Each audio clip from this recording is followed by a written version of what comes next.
A reading from the second book of Samuel. Lectura del segundo libro de Samuel. En aquellos días, Absalón fue a dar en un destacamento de David. Iba montado en un mulo, y al meterse el mulo bajo el ramaje de una encina copuda, se le enganchó a Absalón la cabeza en la encina y quedó colgando entre el cielo y la tierra mientras el mulo que cabalgaba se le escapó. Lo vio uno y avisó a Joab: acabo de ver a Absalón colgando de una encina. Agarró Joab 3 venablos y se los clavó en el corazón de Absalón. David estaba sentado entre las dos puertas. El centinela subió al mirador de la encina de la puerta sobre la muralla. Levantó la vista y miró. Un hombre venía corriendo solo. El centinela gritó y avisó al rey. El rey dijo: retírate y espera ahí. Se retiró y esperó allí. En aquel momento llegó el etíope y dijo: albricias, majestad, el Señor te ha hecho hoy justicia de los que se habían rebelado contra ti. El rey le preguntó: ¿está bien mi hijo Absalón? Respondió el etíope: acaben con él los enemigos de su majestad y cuantos se rebelen contra ti. Entonces el rey se estremeció, subió al mirador de encima de la puerta y se echó a llorar, diciendo mientras subía: hijo mío, Absalón, hijo mío, Absalón, ojalá hubiera muerto yo en vez de ti. Absalón, hijo mío, hijo mío. A Joab le avisaron: el rey está llorando y lamentándose por Absalón. Así, la victoria de aquel día fue duelo para el ejército, porque los soldados oyeron decir que el rey estaba afligido a causa de su hijo.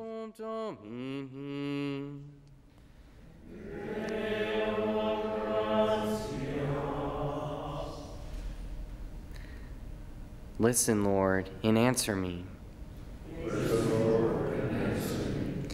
Incline your ear, O Lord, answer me, for I am afflicted and poor. Keep my life, for I am devoted to you. Save your servant who trusts in you. You are my God. Listen, Lord, and answer me. Have mercy on me, O Lord, for to you I call all the day. Gladden the soul of your servant, for to you, O Lord, I lift up my soul. Listen, Lord, and answer me. For you, O Lord, are good and forgiving, abounding in kindness to all who call upon you. Hearken, O Lord, to my prayer, and attend to the sound of my pleading. Listen, Lord, and answer me.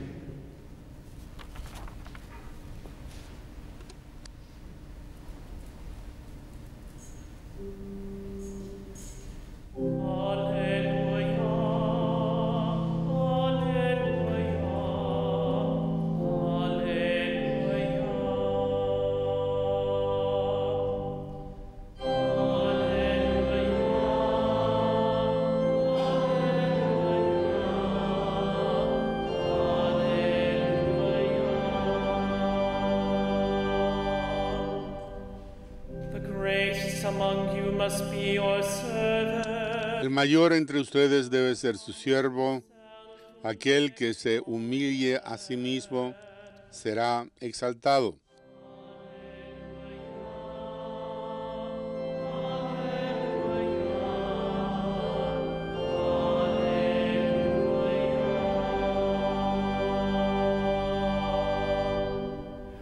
Dominus vobiscum.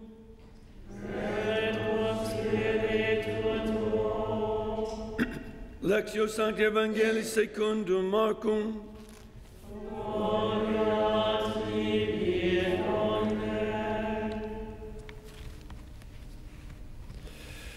En aquel tiempo Jesús atravesó de nuevo a la otra orilla. Se le reunió mucha gente a su alrededor y se quedó junto al lago.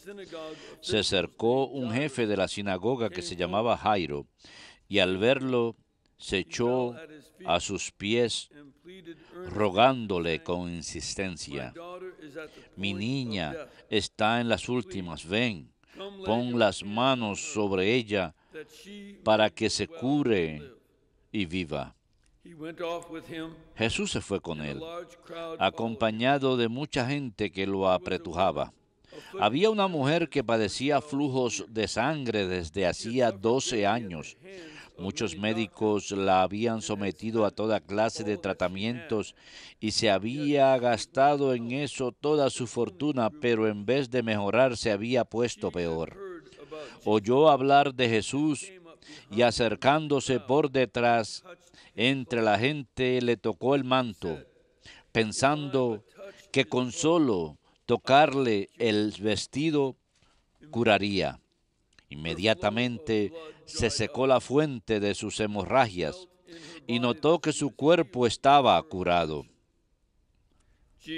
Jesús, notando que había salido fuerza de él, se volvió enseguida en medio de la gente preguntando: «¿Quién me ha tocado el manto?».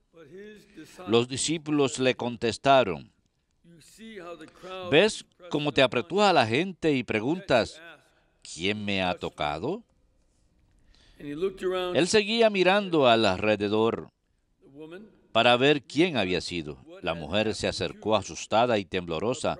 Al comprender lo que había pasado, se le echó a los pies y le confesó todo.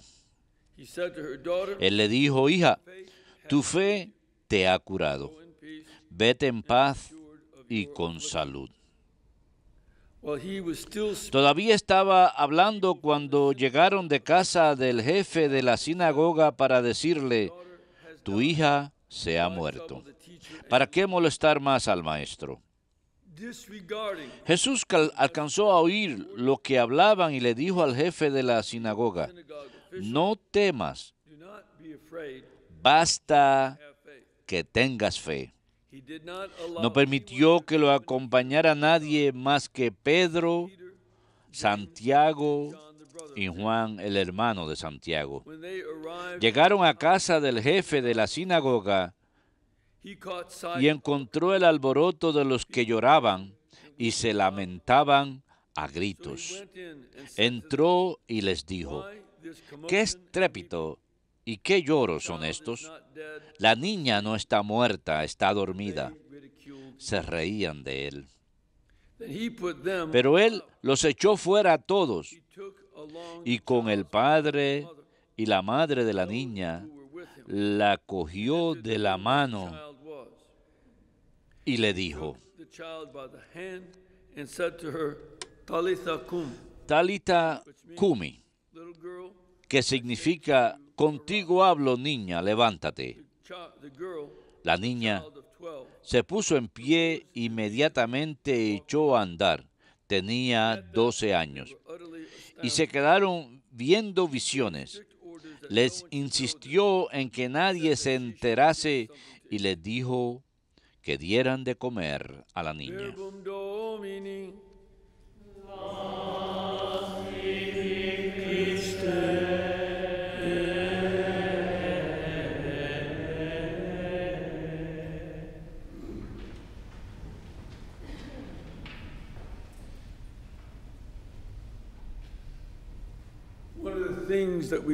Una de las cuestiones que vemos con mayor frecuencia en el Evangelio según San Marcos, más que nosotros, es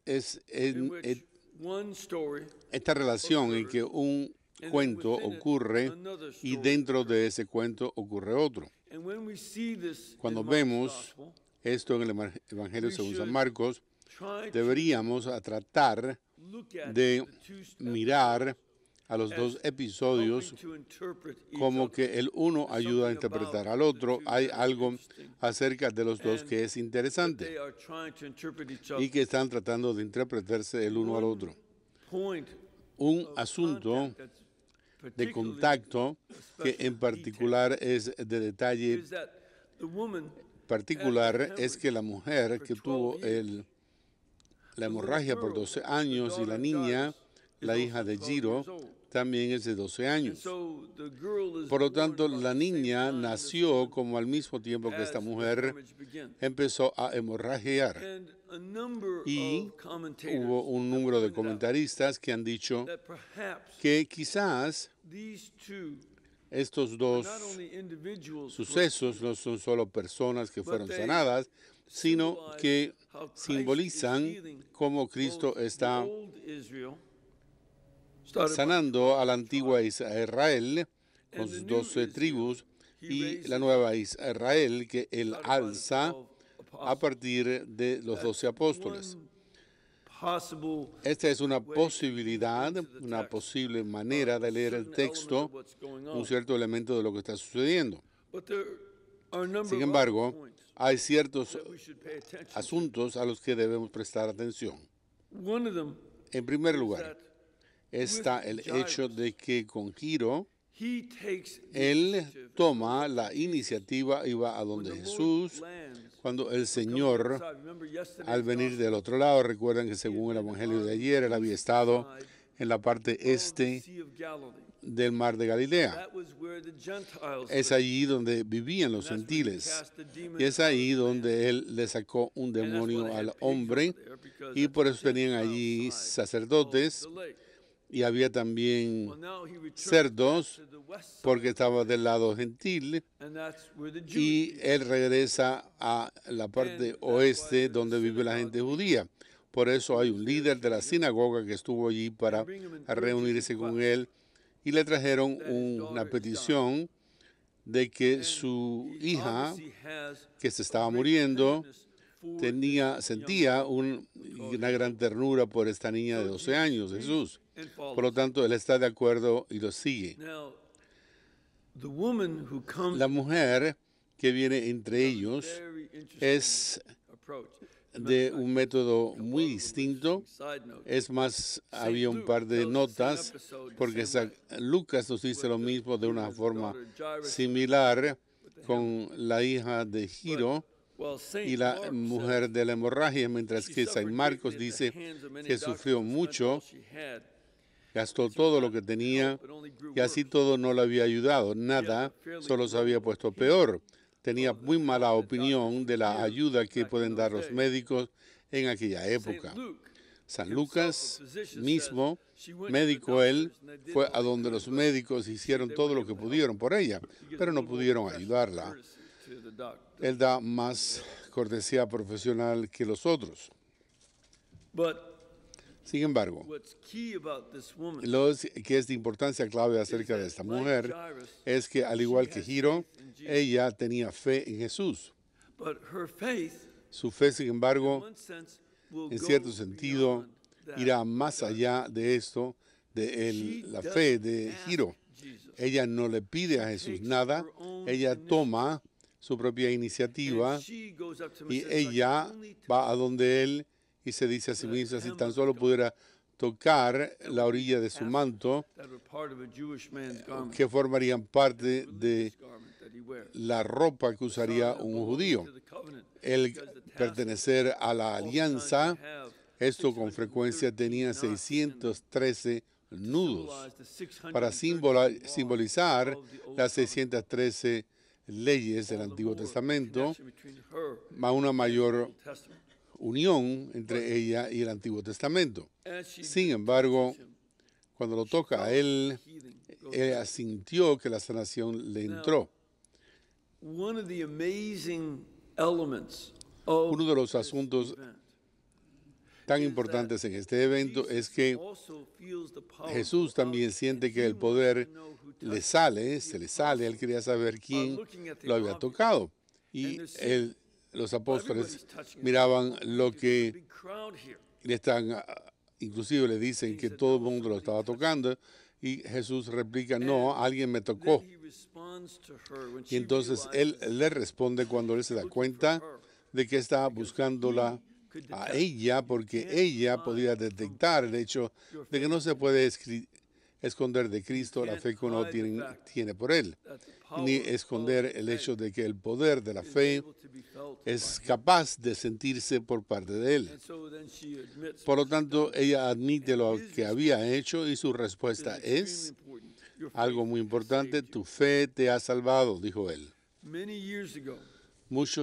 Hace muchos años escuché un sermón en que nosotros los que estamos en casa ayudamos a mencionar un punto importante para este texto, porque fue algo aplicado a los sacramentos.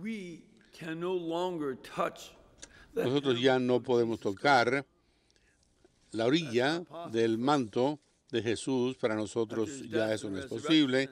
Tras su muerte, resurrección y ascensión, no tenemos ese mismo tipo de contacto físico con Él. Sin embargo, sí tenemos otro tipo de contacto físico con Él, y es en el sacramento, en los sacramentos. Recuerden la definición de un sacramento, que es un signo instituido por Cristo para comunicar gracia. Esto es lo que es un sacramento en su esencia. Ser un elemento externo es que es algo que podemos tocar, saborear e incluso a veces oler. Podemos ver, y esta es una forma para nosotros de ser tocados por Jesús por medio de todos los tiempos: el derramamiento de agua, la escucha de las confesiones, la distribución de la Eucaristía, la imposición de manos, la unción por parte de los sacerdotes, la unción.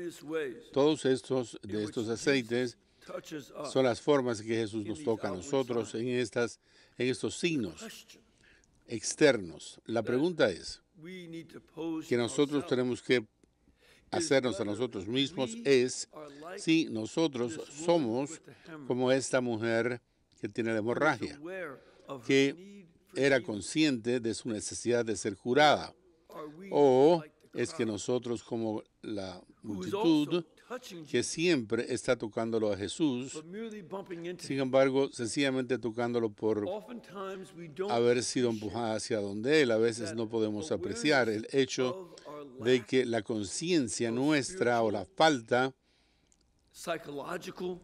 de impresión psicológica o falta de comunicación directa, es la forma en que llegamos a donde Cristo a veces, como esta mujer. Sin embargo, no es tan solo una conciencia de nuestra falta de contacto por parte del nivel psicológico, sino que es también nuestro acto de fe al llegar a tener contacto con Jesús. Y que nosotros tenemos que tener tanto sentidos como la mujer que dijo: yo necesito a Cristo para entrar, para que Él entre en mi vida y me cure. Yo lo necesito a Él para venir a donde precisamente yo soy débil. Yo le necesito a Él para venir y darme una fuerza, una enteridad y una integridad que no poseo. No lo poseo en toda mi entereza. Y como yo le permití a Él que viniera a donde estoy yo, a mi vida, yo me acerco a Él con fe entonces. Por lo tanto, cuando nos adentramos en la Eucaristía, no somos como estamos en cola, por así decirlo, porque es algo que hay que hacer. No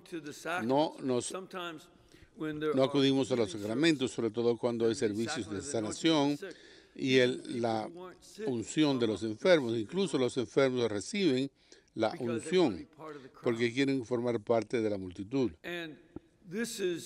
Esto es algo que a veces incluso puede suceder en servicios de penitencia, donde acudimos y nos encontramos con Jesús como en la multitud que estaba tocando a Jesús. Trátese de una misa o de algún otro ejercicio grande.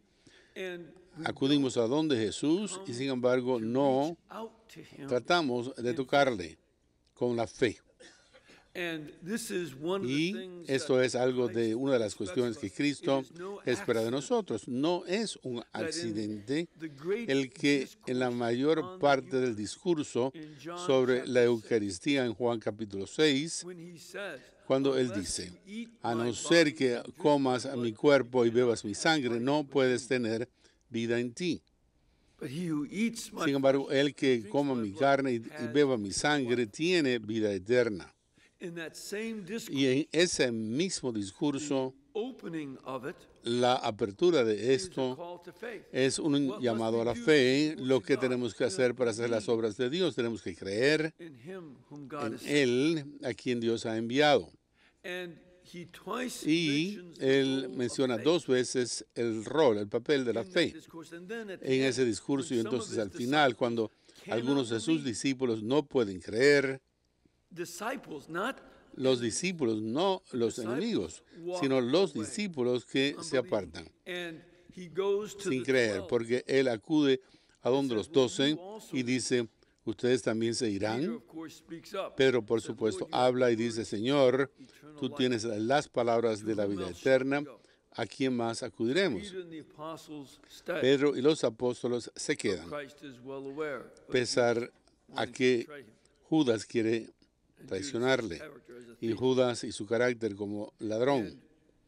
Y nosotros tenemos que ser como Pedro, diciendo, Señor, tienes las palabras de la vida eterna, yo creo en esas palabras. Señor, tocarte a ti en la Eucaristía me trae sanación a mí.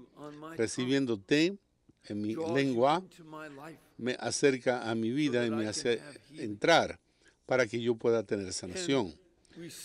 Y vemos que justo después de que esta mujer ha sido salvada de Jesús, la felicita diciéndole, vete, tu fe te ha salvado.